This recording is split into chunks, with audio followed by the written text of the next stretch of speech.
Hey everybody, welcome to Reading the Green and our golf DFS show. My name is Mike, joined with Kyle and Jordan on Tuesday, June 14th for the big US Open preview. We're going to do a couple of fun things tonight, talk a lot about US Open golf, a little bit about the Canadian Open, and I'm sure a few other things. Gentlemen, how's it going this evening? Neither of you are in Minnesota. So first of all, where are you recording from? Well, I just tried to take my first drink of my high noon and spilled all over myself. So good start to the night. 4 hours of drinking in. I'm in Chicago, the wonderful suburb of Northbrook. I'm actually only like a quarter mile. My in-laws live a quarter mile from the swag headquarters. I was gonna say, home of swag golf. This must be, your jam. I'm in heaven. I should have gotten my stuff from last week sent here. Instead, it's sitting on my porch at home. With a giant, half that tree in front of our house fell over during the day. Ouch. There wasn't even a storm. It was sunny, and all of a sudden, a neighbor sent me a photo, and I watched the camera. Giant tree, half of a tree fell. Not on your swag stuff, though, right? No, out front, that little the one tree we have in front of our house is half gone. Anyway, back to the podcast. I am in Blacksburg, Virginia. We're going to start adding a segment to the show, and where in the world is Kyle recording? But this week, Blacksburg, Virginia. Virginia Tech. Yeah, man. It's a smaller town than I expected. I kind of, in my mind, was expecting Ames, Iowa, home of Iowa State University, big university town. I haven't looked up populations, but trying to find somewhere to eat last night, it was kind of rough. Wow. As a Virginia grad, I did not spend a lot of time going to Virginia Tech, but enjoy yourself. All right. So let's get into the show. We got a bunch of stuff to get to, and we're gonna probably spend a few extra minutes talking about the U.S. Open, of course. So Kyle, I'm gonna throw it to you first because you were just trying to break some news, and we said, we'll save it. Let's do it on the air. So I haven't looked at my phone. What's going on? Big LIV Tour announcement. Well, first off, I didn't want to talk any LIV Tour, but I got told that we had to. So retweet right as we got on the air from Joel Idone, Tour Picks. I've heard from two different sources that Saudi Public Investment Fund is looking to make an offer to purchase the DP World Tour outright for a large sum of money.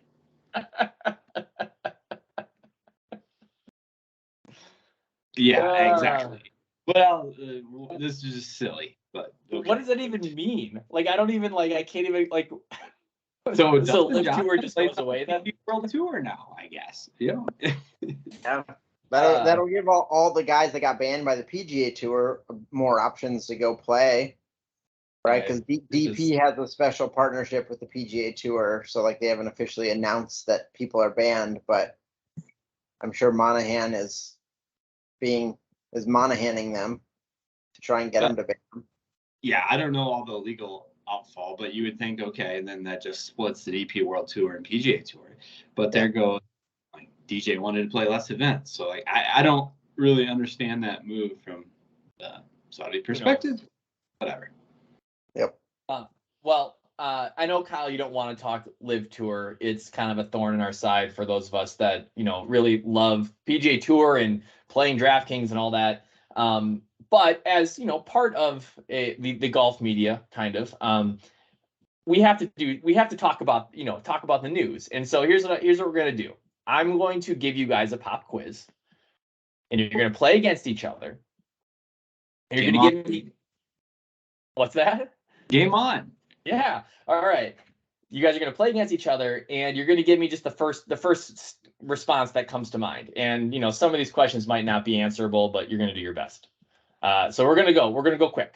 All right. So Kyle, you start. Who won the first LIV Tour event? Charles Schwartzel. I thought maybe that would go unknown. All right.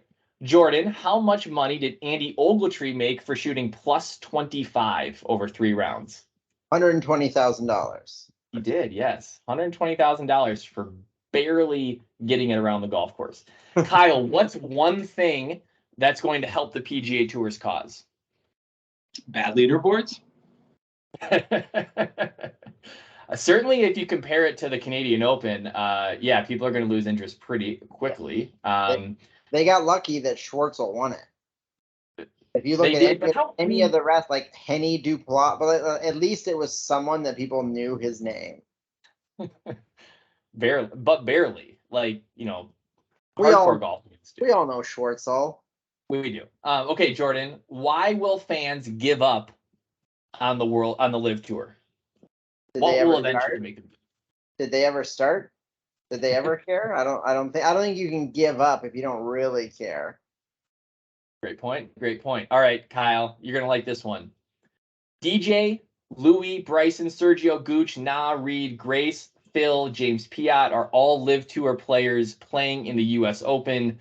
If the RTG model says to, who are you taking? The only one I've heard much conversation around is Louis. So you'd be okay taking Louis this week?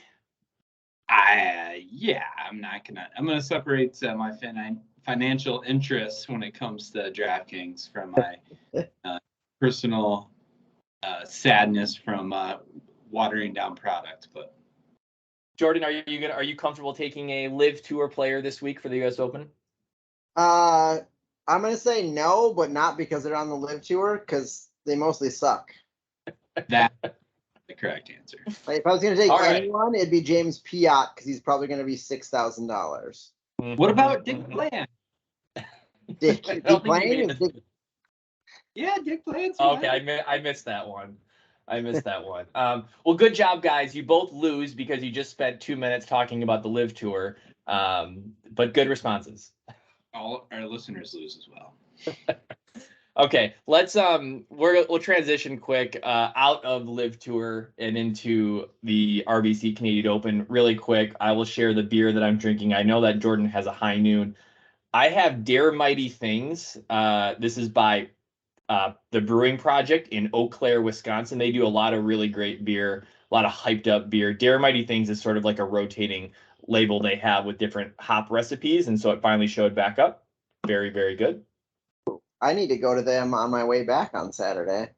I drive right through Eau Claire. Yeah, great idea. I think you're going to be excited by Mike. I believe I've heard you talk about him before. I have a beer, Iris. Oh, from are we drinking Homestyle? I think I saw the can. Is it Homestyle? Yeah, Homestyle. There you go. Yeah, that's Nashville. Yeah, but you've talked about them before, right?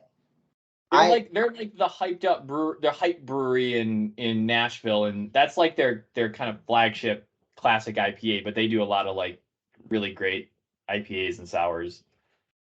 There was limited selection in the place I went, but I got excited to see this one. Pretty solid. That's a good choice. I picked that up at top 10 a couple months ago now. Yeah, it's pretty solid. Good stuff. Okay, so RBC Canadian Open. Obviously, if you checked it out, it was a stacked leaderboard, pretty exciting finish.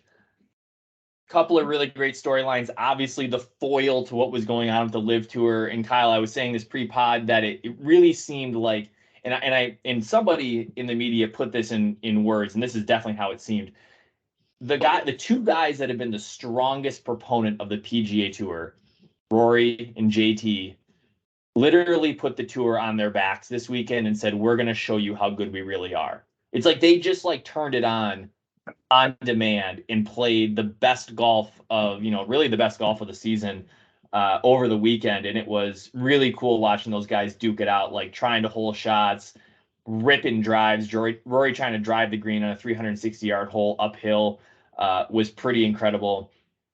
And so it just like they made something really entertaining that normally, honestly, I probably wouldn't tune into the Canadian Open, but they really did a good job. It was awesome. It was a great event overall. Great crowds. Like you said, great leaderboard, great final group. A lot of fun on Sunday. Do you think? And I think I mentioned this to you earlier too, but you saw a huge difference in how the course played Thursday, Friday, even Saturday relative to Sunday. Do you think they set some easier pins for viewership purposes? it was like 500 strokes different from Thursday to Sunday. Yeah. And I didn't actually think about that they might have been looking for fireworks on the weekend. And so maybe set the course up a little easier because I don't think the weather changed all that much. But you had, I mean, Justin Rose made 3 eagles and should have shot 57. Like, Just nuts.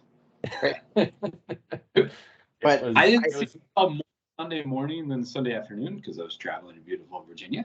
But I really was enthralled by it. It was fun to watch, and especially when you have a guy like Rose go out and do that. It's kind of fun to see someone go out and do that prior to the leaders coming through. So on a Sunday you don't always get those shots of the course unless you're watching some of those alternative feeds. Right. Yeah, and I wouldn't put it past the PGA Tour to do that.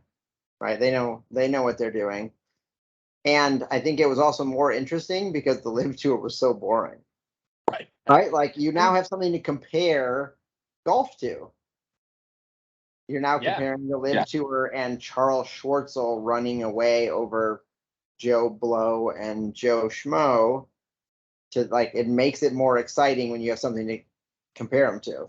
Well, I think and I know that the LIV Tour has the broadcast style, which is meant to be very rapid fire, show as many shots as possible. Don't spend time watching guys walk up the fairway. You lose so much of the essence of the event and what's going on in the competition, which we're so used to as fans, just understanding the storylines.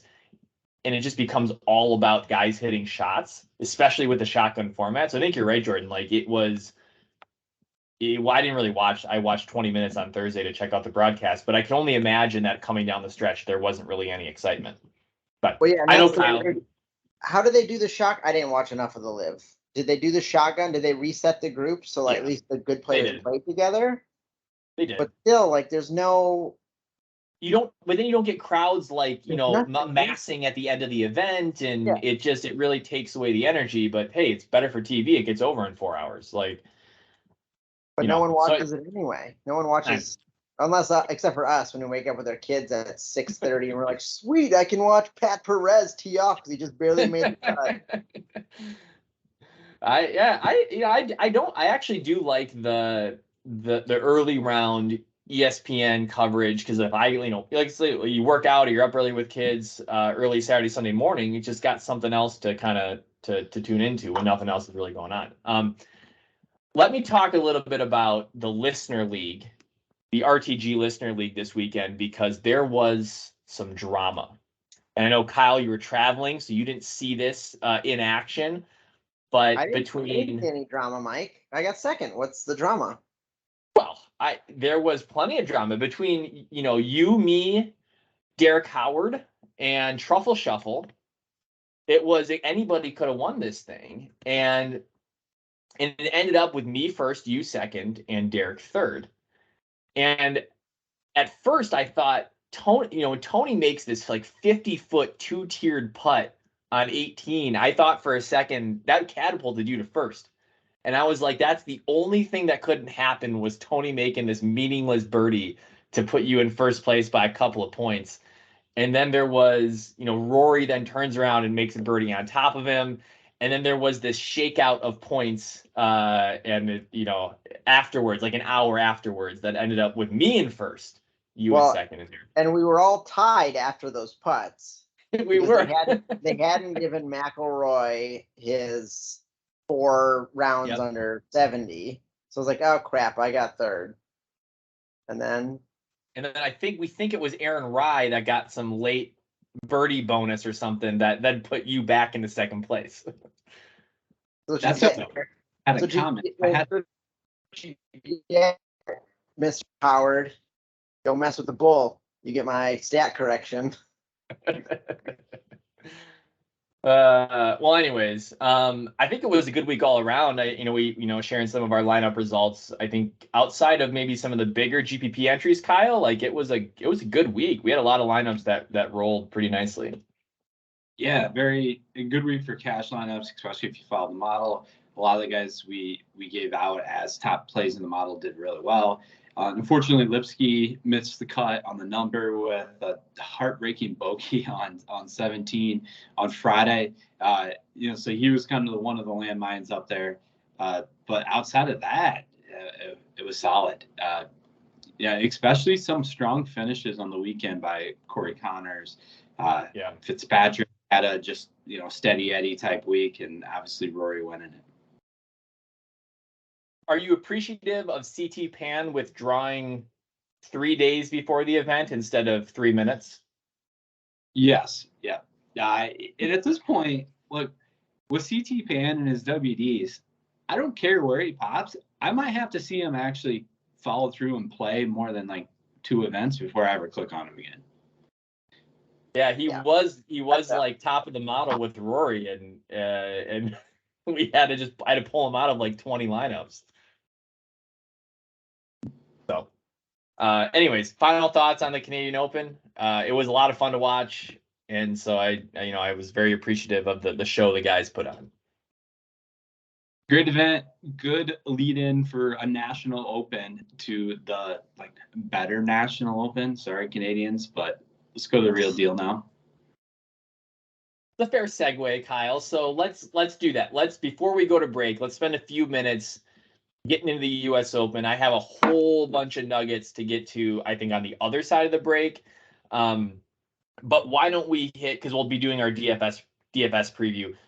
Why don't we just start with some of the key betting plays where you see some of the value numbers that you got, maybe things that you picked up, future odds, and maybe you're sitting on a little bit better number. Kind of where's your card at for the U.S. Open?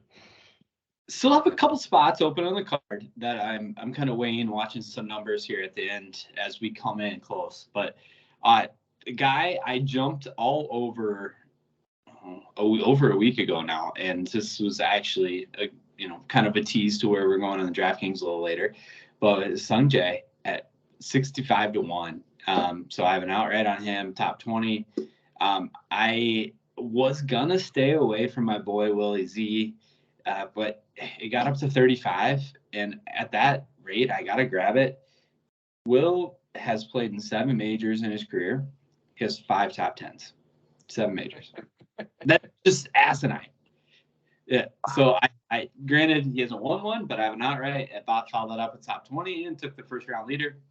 I did grab Matt Fitzpatrick before the RBC as well. I know the narrative out there about him winning the AM years ago. And especially how this course is going to play, I don't think that adds much value. But another guy that's just a grinder.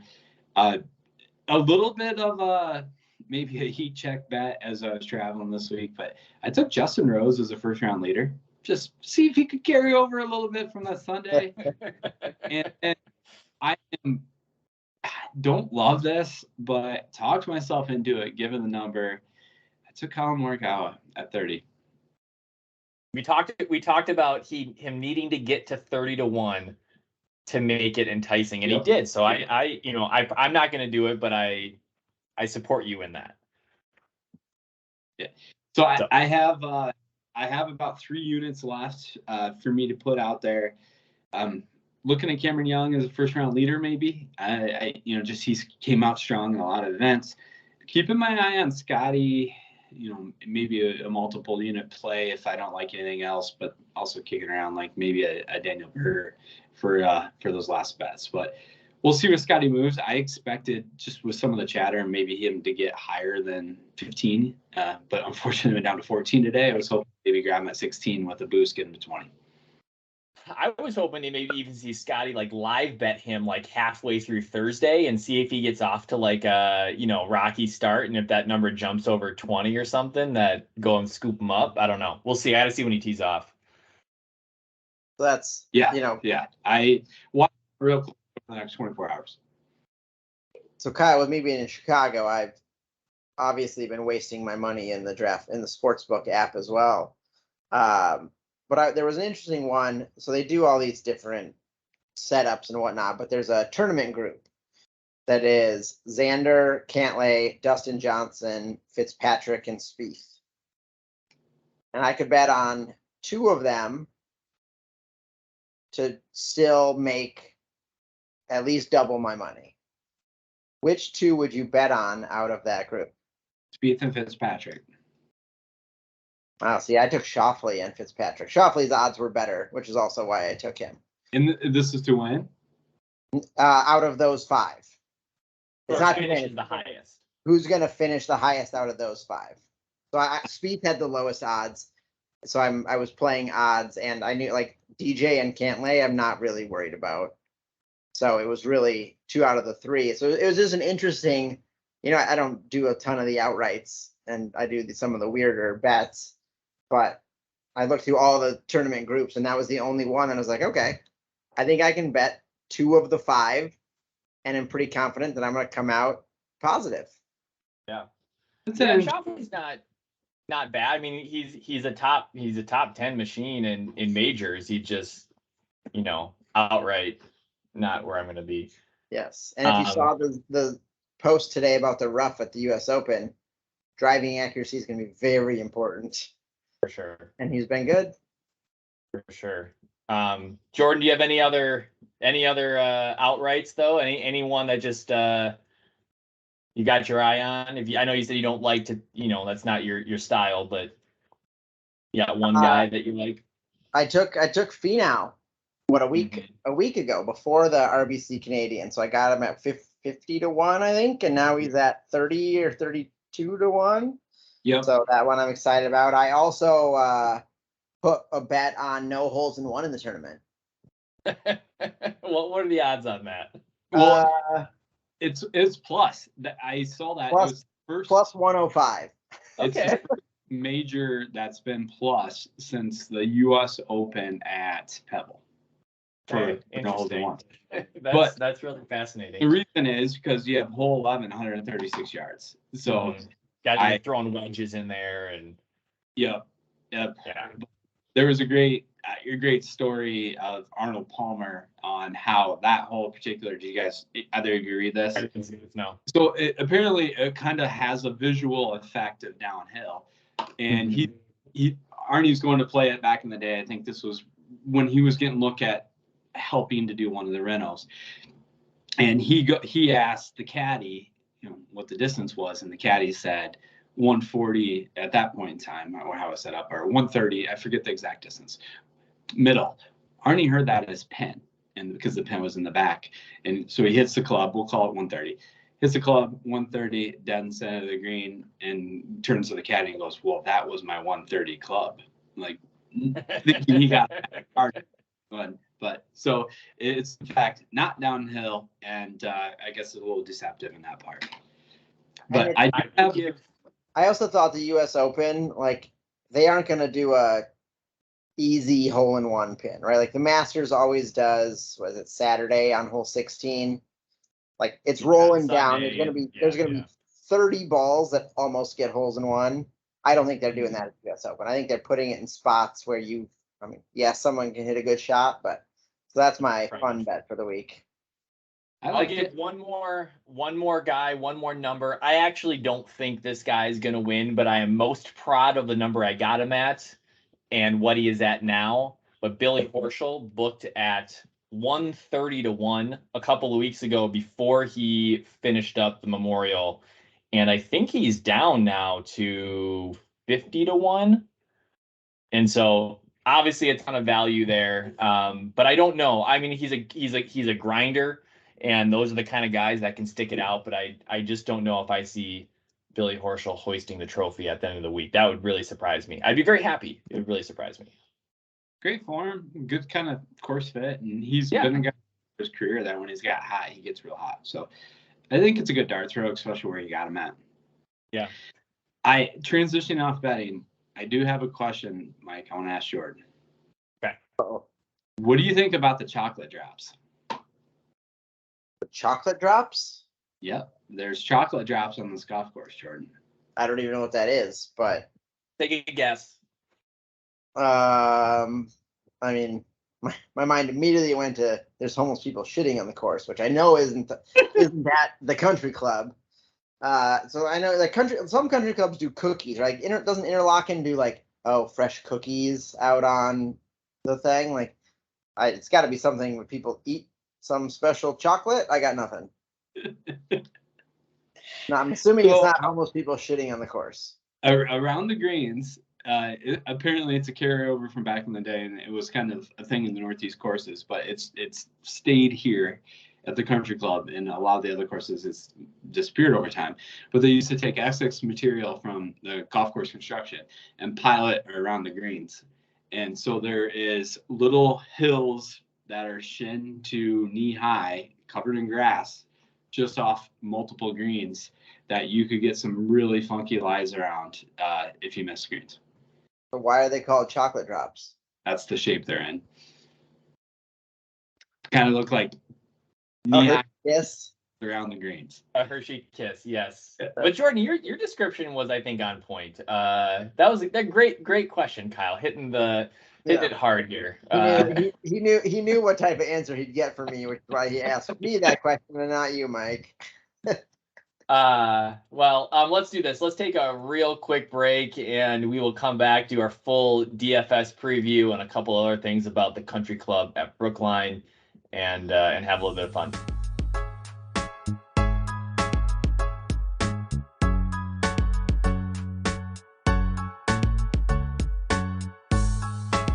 Hey everyone, welcome back. We have our US Open, the country club at Brookline preview. But first, we will have our listener league like we do every week on DraftKings. Come play golf DFS with Reading the Green on DraftKings every week. Majors usually get a bunch of players in there. We might even max out the contest this week, so make sure you reserve that contest early. Love to meet a few new players this week and have a little bit of fun winning a few bucks. All right, guys, the U.S. Open at the country club at Brookline. Couple of fun facts about the course as we get ready for really just a unique tournament for the year. The last time the U.S. Open was here was 1913 when Francis Ouimet won. If you haven't seen The Greatest Game Ever Played, a Disney movie featuring Shia LaBeouf, it's actually pretty good, and I would recommend going out and watching it if you haven't. I agree. It's got a bit of comic relief in it.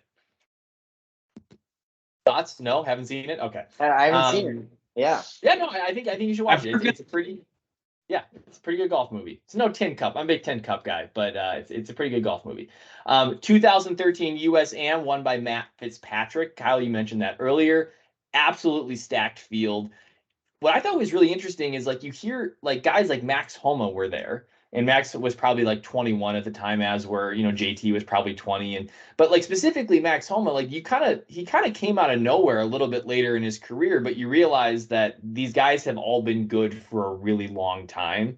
And we're all playing US juniors and US AMs together back in, 10, 15 years ago. So they don't just come out of nowhere. They've been good for a while. But yes, Matt Fitzpatrick wins last year. I'm sure that will be influential in some people's picks this week. The 1999 Ryder Cup was played at the country club at Brookline. That was when they had those awful shirts with the pictures of former Ryder Cup teams on them. And Justin Leonard. Justin Leonard. The Justin Leonard hits the bomb. Extraordinaire. Yeah. And then the one's throwing the green. Yeah, it was crazy. This is what's crazy about that. So he hits that bomb, right? It's 45 feet. Hole 17, he basically was to lock up a halved match with Jose Maria Olazabal, who still had a 25-foot putt to tie the hole. And the US team celebrated on top of his line for 10 minutes, and then he went and missed the putt, but still beat Justin Leonard on 18 to tie the match. But it was, the US retained the cup, so on and so on. Pretty big time in US golf. And lastly, the thing I think is most interesting about the venue this week, there are 27 holes at Brookline, and they're actually just hand picking the route that they want for this U.S. Open. It will be different than previous major tournaments played at Brookline, including hitting from tee boxes to greens that are not part of the same holes. Which is awesome. And so there's some very interesting routing that's going to go on, and I think it'll be really cool to watch. Yeah, to that point, there's a flyover, and I actually shared it with you guys. There's a Twitter account out there called the Fried Egg that does hole by hole breakdowns. I think it's hole 6. They are 2 greens are in play. So you could be in the fairway on the original green, and they're actually playing to a different green. So they've tried to make it look like a fairway, I'm sure now. But Yeah, they had to grow it out, right, and have it be Yeah. a normal length, but you'll still see like that it's you'll be not able, a normal fairway. It's I think- pretty cool. I'm very intrigued watching some of the flyovers, some of the aerial views of the course. I'm excited. It's going to bring a lot of strategy into play. It's a massive property. And I hope it works, right? It's a 7,200 yard golf course. These guys should demolish it with their length off the tee, but they won't because there's going to be some tricks. The greens are tiny. They're going to putt on POA. We'll get to that in a little bit. And so I think it's going to protect itself. It might not be a +3, +4 winning score, but I think it's going to protect itself. There is some thought out there, though. It could be a plus score. And I think the difference in this course from some of the previous U.S. Open courses that maybe got a little bit more is the just variation in rough. There's been some in the past, Aaron Hill's an example, where it didn't matter where you missed in the rough, you were in 5-inch, 6-inch, everywhere. Where here, if you get 8 feet off in some areas, you're going from 5-6 inches to fescue. So it's going to have, at least from what I saw, like some of it's going to have an open feel. Yeah. Well, Kyle, I know you have a few more stats up your sleeve. Do you want to hit us with a couple of other thoughts on how to approach the week? Yeah, so this some of these are courtesy of Andy Lack's podcast out there. Good one to check out. But the last 10 winners of the U.S. Open, all 10 were in the top 30 of the official world golf rankings. All 10 were 21 to 35 in age when they won. So sorry, DJ. All 10 already had a top 25 at a U.S. Open previously in their career. And 9 of the 10 had at least 3 U.S. Open starts when they won. So experience and results. People that have played well, previously. Have any of them competed on competing tours that are looked down upon by the PGA Tour in previous starts? Great question. I also do not know if they've had to contend with chocolate drops in the past. Well, I'll offer something just on top of that when you think about narrowing this list. I think what we concluded was we need to do our homework a little bit in the next 24 hours to come up with the smaller player pool here that this, at the cross section of these things. But 10 of the past 12 winners have had 4 top 10s on the season this year. And when you go through that list of who's in the field, I think there are 29 players, and nobody is an imposter in that list, right? You can just go right down the first half of the list: JT, Burns, Scheffler, Cantlay, Fitzpatrick, Zalatoris, Im, Rory, Rahm, Morikawa, Riley. You wouldn't be surprised if any of these guys finished at the top this week, and you would say, oh, okay, it's somebody that's been having a good season. And I think, Kyle, that plays really nicely with what you just talked about. It's going to be someone that's in their prime, playing well, ranked high. We don't usually get a surprise winner. Correct. And just open experience in general. On your list there, Mike, the one that kind of jumped out to me the most is Patrick Cantlay at 7 top 10s. And I think there's a lot of narrative out there right now that, he's in poor form because he burned a lot of people at the Players and burned a lot of people at the PGA. But outside of those, he's played really well. It's just he hasn't shown up in the big events. I think it's probably a great ownership pivot in DFS. If you want to get on that train, that's probably a place people. I think he's fairly softly priced too. Is it low 9,200? Yep. It'd be an easy way to kind of sneak under the radar if you want to jump on that. Yeah, I agree. Contrarian single entry type play, something to look at there. But to continue the fun facts segment, of course. So I would give out a good comp for this setup as the U.S. Open at Marion previously, and just two people that were top 10 that week that are also on this field is Hideki and Billy Horschel. And it's some of the Billy Horschel bettors that might be fun to hear that. And then a really surprising name that has been top 25 in 3 straight U.S. Opens. Francisco Molinari. Oh.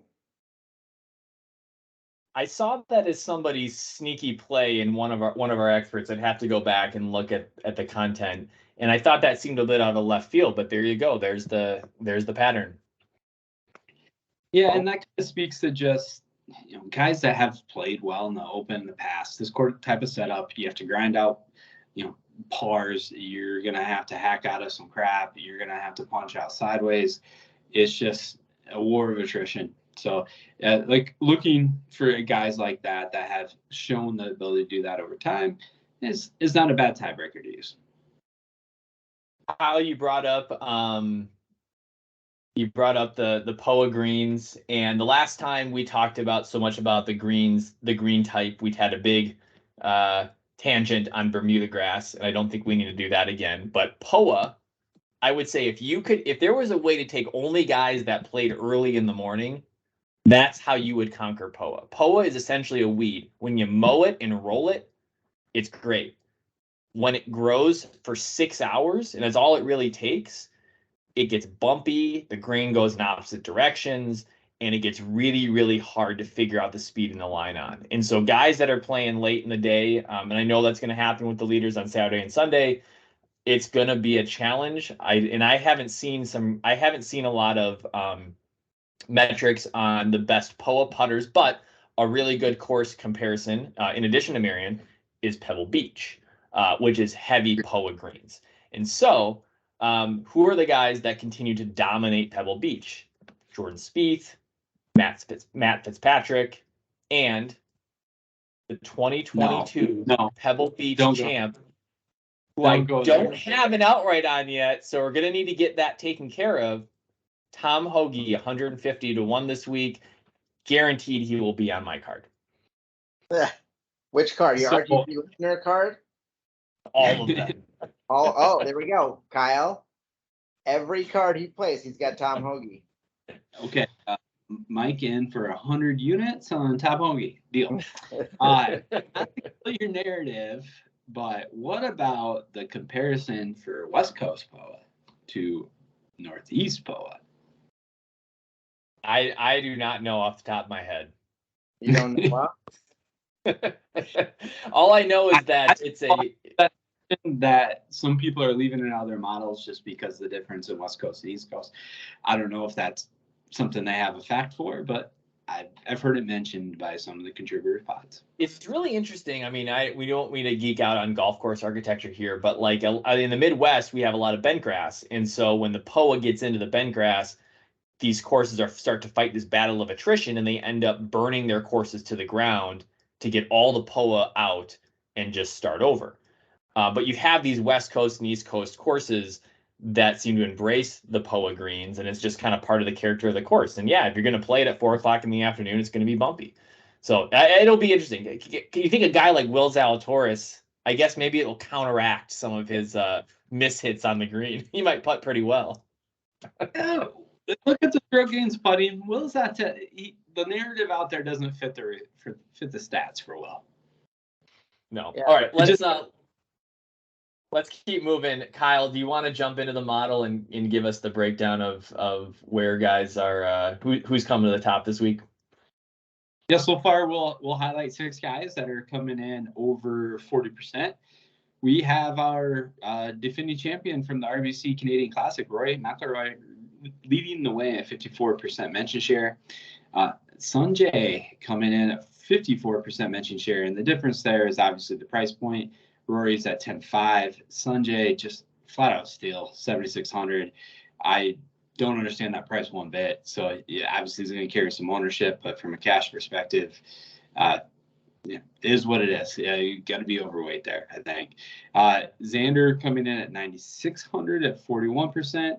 Will Z coming in at 9,300 at 41% as well. Matt Fitzpatrick and Sam Burns in the 8K range, rounding out our plays at 41%. One key thing to know is our MPI is really aligned with mention share this week. So some of our strongest MPIs are actually Rory, Sanjay, and Xander as well. Yeah, so a lot of the we're getting a lot of love on a bunch of guys, right? We have a seeing this number of names above 30% is unusual. So a lot of consensus, and then consensus of the good experts that we track also at the top. So we'll see how that plays out. That might be just a complete hammer zone for us between McElroy, Im, and Schauffele. Kyle, I could start this week and give a couple of thoughts on where I'll have my lineups. The last 6 U.S. Opens have been won by guys that drive the ball really well, and so I'm looking at if I'm looking at obviously Rory is the ultimate driver of the golf ball, and I have to decide if I'm going to probably eat some chalk with Rory this week, even at 10-5, which is maybe even just a little softly priced, because there are a few guys that are more expensive. Rory's probably a good fit, but I'm kind of deciding between Zalatoris and Finau. Will, I think, has really stepped up his off the tee game. He's performed very well, gaining strokes on the season, adding a little bit of length. Certainly not the longest, but been very good. And Finau too, his form has been so good at $8,200 off the tee. One of the best players here at the top of our model. I can see fitting either of those guys in, and then I don't think that we got the performance out of Max Homa necessarily. Well, I guess he did finish top 20 at the PGA, I think. I still think he can do better in a major championship. He's been playing great this year, and he's the kind of guy that just is kind of clicking in all facets of his game. And I can get behind him, especially at 8,100. I think will fit into a lot of lineups nicely. So Homa, Zalatoris, Finau, 3 guys I'm looking at this week. Homa's definitely an interesting play. I love where his game's at, and he's really grounded. The grounded out type events he's done pretty well. It's just the narrative and his performance at big events like this is there anything that's holding him back? The 8,100, I think you can take some of that risk. So I like where you're going there. I'm gonna start with Sanjay, 7,600. I can't stay away. He has an MPI of 100 in our model, so the great guys are on him. He's down in tier 6 if you're looking at a tiers play. He's going to be chalky, but cash lineup $7,600. I think there's a reason he's getting the love. You can get a little overweight there. Another value play is Sam Burns coming in at 8,300. He's the second most wins in Tour this year, and he's 8,300. Again, he's won a lot of different types of courses. I don't see any reason he can't compete here, so I'm certainly going to be looking at him as part of my lineup. And then I'm going to say it, guys, but he's officially back. He's officially back. Koepka. No, but Aaron Wise. So going down a little bit from a savings perspective. And the thing I like about Wise is just some of the guys priced around him. You have Sanjay at 76. You have Fleetwood at 77. That I think there's going to be some others around there that are going to attract some ownership. Corey Connor at 79. Mito right at 78 with him. That I think if you're looking for someone that might be lesser than 15% owned and still has plenty of upside in a good course fit, Aaron Wise could be that guy. The break is over. Kyle and Aaron Wise back together. Heard it here. If it goes south in this one, I just have to stop mentioning it. Fool me once, shame on you. Fool me twice. And this would be about 4 times, but then he's been pretty good. Jordan, you have so many interesting thoughts, I'm sure, on the field here. I can't wait to hear it. No, the top of the list is all the big names. Big names being people that we've heard of and have won. Kyle, what were your 2 stats? It was you're under 30 and you're under 35 and top 30 in the world. Well, there was 4. I stopped listening at that point. Top 30 in the world, 21 to 35, have played in the Open 3 times and finished top 25 at least once. Okay, so those last 2 are far too hard for me to calculate 4.5 hours into drinking. So we're gonna go with the first 2, but the top of the list. So if you look at the top 16 guys, and I'm only going 16 down because that's where we get below our 25% mentioned share threshold, which is what I've been doing all of my bets on. That's the best metric we have. Yes. So There's 16 people there. 3 of the 16 aren't in the top 30, which is crazy. Like all of the people at the top of our model are top 30 plays, other than I think it's Wise, Henley, and Fleetwood. Mm-hmm. So there's that. And then if you think about the age one in there, I think the only person that removes himself age-wise is Lowry, because he's exactly 35. So I don't know if we count him or not. But like my issue this week is there are a lot of good plays. And with the quality field, you've got options, right? Like The Tony soft pricing. Yep. Yeah, Tony Finau at 8,200. Like that's the guy's been on fire lately. I don't know about fit or any of that, but like there's a lot of options of making lineups just out of our top 16 guys. So right, you guys have mentioned a bunch of them, but like Xander, JT, right? JT is on fire and he's getting a lot of love. Who was the last one on our list? So Spieth, Neiman were the last 2 on the list at the bottom of the mentioned share. And like Spieth, we talked about this earlier with the bets. Like Spieth, we assume he's going to do well. Like he's only 9,500. It is a great price for Jordan Spieth, a guy that dominates U.S. Opens and is like just the absolute master around the green. So I think that's you, Jordan. You've been on sort of like the discounted guys at the top. Last week you had Finau last week. Spieth at 95 is a great place to start. Yeah, and like I haven't put together a lineup yet because I literally can't decide of which 6 of this group. Right. And they're not even looking further down the list for more value or any of that. Like I have 16 people to pick 6 guys from, and it's tough this week. Well, speaking of value, the first 6, this is what I think is interesting. The first 6K guy that we have in our model based on mention share is Adri Arnaud, and he's about the 32nd guy down the list. By the way, do see I have the sheet because I was about to talk about it. Let's hear it, Kyle. Adrian Arnaud, he finished 30th at the PGA. He won the Catalunya Championship on the European Tour. And of course, he finished 48th at the Betfred British Masters, hosted by Danny Willett. So if you're really looking for a deep value play, granted my Chris got her up, didn't work out last week. He missed the cut barely, sent a drive into OB on 17 and just sunk his chances of making it. He was inside the number at that point in time. But if you want to look further, I'm not going to try to pronounce his name again because Mike had it. But that's 6,800. There's a lineup saver if you want to take a shot. Very good. Mike, can you please pronounce that's kind of my point. It's like you can get such good value down to 7,500 that you probably, and up to 9,500 that you probably shouldn't have to take too many guys in the 6K range. Yeah. And so I really think, that's exactly how our model is positioned this week. A lot of really good 7 and 8K plays. Should be a lot of fun lineups. Let's hit on tiers really quick. Hold on, Mike, before we leave that, who is the top ranked LIV player? Who do you think? I don't know if you guys have looked at this yet or not. I have. In our the highest ranked LIV player in our model. In our model.